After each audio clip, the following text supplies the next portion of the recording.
Assalamualaikum warahmatullahi wabarakatuh. Alhamdulillahirrabbilalamin. Berjumpa lagi Ananda Soleh-Soleha pada pembelajaran informatika kelas 5. Nah, pada hari ini kita akan belajar tentang internet sebagai sumber informasi. Nah, ada beberapa subbab yang akan kita bahas pada kesempatan hari ini, yaitu yang pertama adalah jejak digital dan cara menguranginya, yang kedua, mencari informasi di internet, dan yang ketiga, menonton dan merekam vlog secara aman. Yang pertama, jejak digital dan cara menguranginya. Nah, apa yang dimaksud dengan jejak digital? Jejak digital adalah rekaman aktivitas di dunia maya yang dapat dilacak oleh orang lain. Nah, selanjutnya, jenis-jenis jejak digital. Jejak digital terbagi atas dua, yaitu jejak digital pasif atau tidak sadar. Maksudnya, jejak digital yang kita tinggalkan di internet secara tidak sadar. Dan yang kedua adalah jejak digital aktif. Maksudnya, jejak digital yang kita tinggalkan secara sadar. Nah, jejak digital pasif contohnya misalnya IP atau Internet Protocol. Yang kedua, lokasi atau location. Seringkali biasanya kita melakukan share lokasi ya, seperti itu. Maka itu akan menjadi jejak digital yang kita tinggalkan. Yang kedua, jejak digital aktif. Contohnya, seringkali biasanya kita mengisi formulir web atau mengunggah foto, ya, memberikan komentar, dan lain sebagainya. Nah, jejak digital aktif adalah jejak digital yang kita tinggalkan secara sadar, ya. Nah, tahukah kita foto, komentar, dan jejak digital lainnya tidak akan dihapus di internet dan tidak akan hilang meskipun kita telah menghapusnya. Lalu, bagaimana cara mengurangi jejak digital? Yang pertama adalah bijak dalam menggunakan internet. Menggunakan media sosial secara bijak dan menggunakan internet untuk hal-hal yang berguna. Yang kedua, tidak mengupload hal-hal yang merugikan. Kita harus memastikan bahwa konten yang kita unggah atau post yang kita tulis tidak merugikan diri sendiri dan orang lain. Yang ketiga, berkomentar dengan positif. Kita harus memastikan bahwa interaksi kita di internet, ya, seperti berkomentar, like, dan aktivitas lainnya haruslah positif. Dan yang keempat adalah selalu mengingat bahwa semua orang akan melihat interaksi kita di internet. Nah, kemudian selanjutnya menggunakan aplikasi yang resmi. Sebaiknya kita hanya menginstal dan mengunduh aplikasi dari sumber resmi, bukan situs gelap, bajakan, atau situs yang melanggar hukum dan etika. Selanjutnya, memperbaharui aplikasi dan antivirus. Nah, beberapa situs di internet memiliki perangkat lunak yang berfungsi untuk mengambil jejak digitalmu. Oleh sebab itu, kita harus selalu waspada. Selanjutnya, menghapus program atau aplikasi yang sudah tidak dipakai. Nah, tahukah kita bahwa program di komputer dan aplikasi di telepon juga merupakan jejak digital? Dan yang terakhir, membuat kata sandi yang kuat.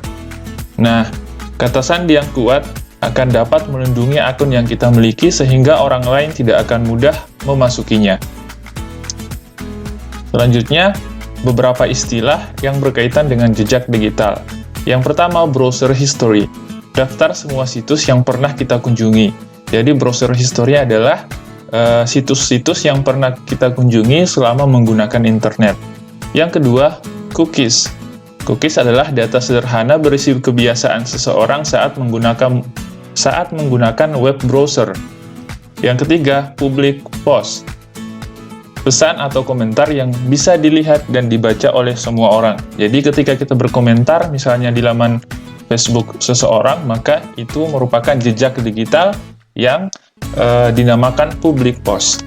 Kemudian, geotagging. Ya, geotagging adalah lokasi keberadaan seseorang pada foto atau post yang dikirim ke internet. Nah, biasanya ketika kita mengunggah sesuatu, kita men-tag atau menandai suatu lokasi, ya. Misalnya, lokasinya lagi berada di Manado, atau misalnya di Bitung, dan lain sebagainya. Dan yang terakhir adalah photo tagging.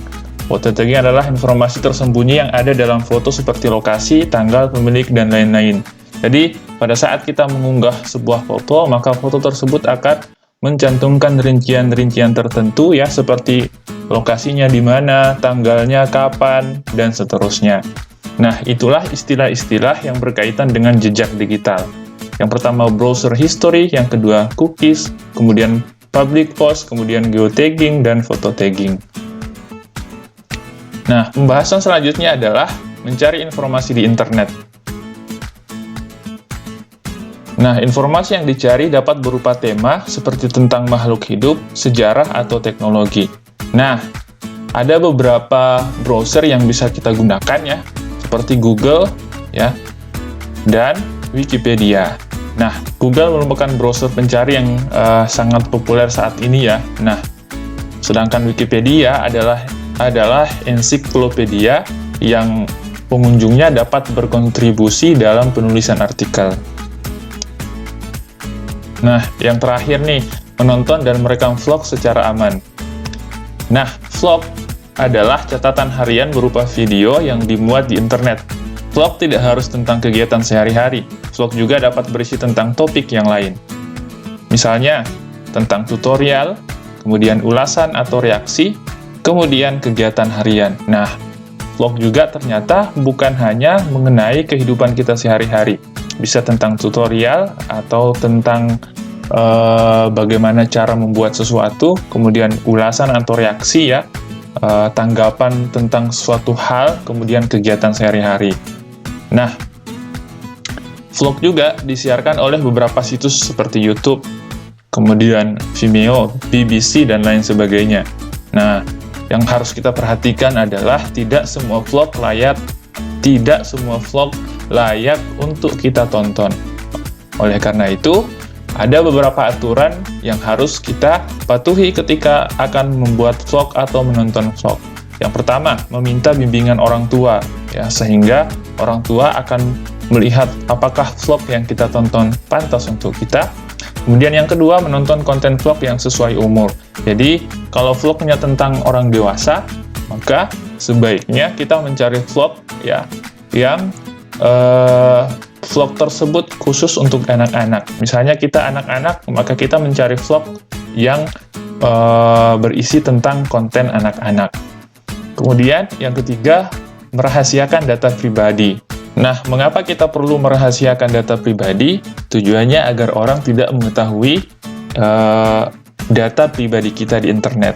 Nah, selanjutnya, hal-hal yang perlu kita perhatikan ketika akan membuat vlog. Nah, ada aturan-aturan tertentu yang harus kita perhatikan ketika membuat vlog. Yang pertama, mintalah bantuan dan bimbingan orang tua. Nah, ketika kita ingin membuat vlog, seharusnya ya adik-adik meminta bantuan dan bimbingan dari orang tuanya atau teman yang lebih dewasa, sehingga jangan sampai vlog yang kita buat mengandung hal-hal yang tidak diinginkan. Seperti misalnya ada unsur hoax, kemudian penipuan, ya, atau hal-hal yang berkaitan dengan SARA.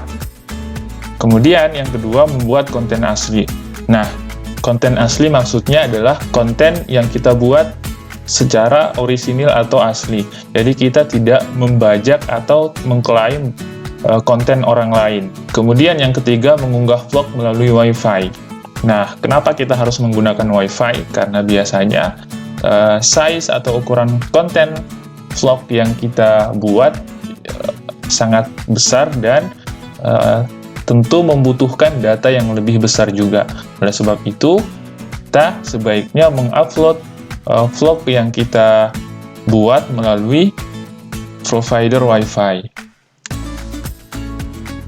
Kemudian yang keempat, meminta izin sebelum membuat vlog yang berisi orang lain. Nah, ketika kita misalnya ingin membuat vlog yang vlog itu berisi tentang orang lain atau berkaitan dengan kehidupan orang lain, maka kita harus meminta izin kepada orang tersebut, ya. Nah, itu adalah aturan yang harus kita patuhi ketika ingin membuat vlog berisi tentang kehidupan orang lain. Kemudian, yang kelima adalah menggunakan pakaian yang sopan. Selanjutnya, pakailah pakaian yang sopan dan sesekali tampilkan wajah di layar sehingga penonton dapat melihatmu. Nah, jadi kita menampilkan wajah di internet. Nah, selanjutnya membuat playlist atau daftar video. Nah, aturlah video yang kita buat dalam bentuk playlist sehingga memudahkan dalam pengarsipan. Jadi, video yang kita buat dalam bentuk playlist akan lebih mudah kita kategori dan akan mudah ditonton oleh orang lain.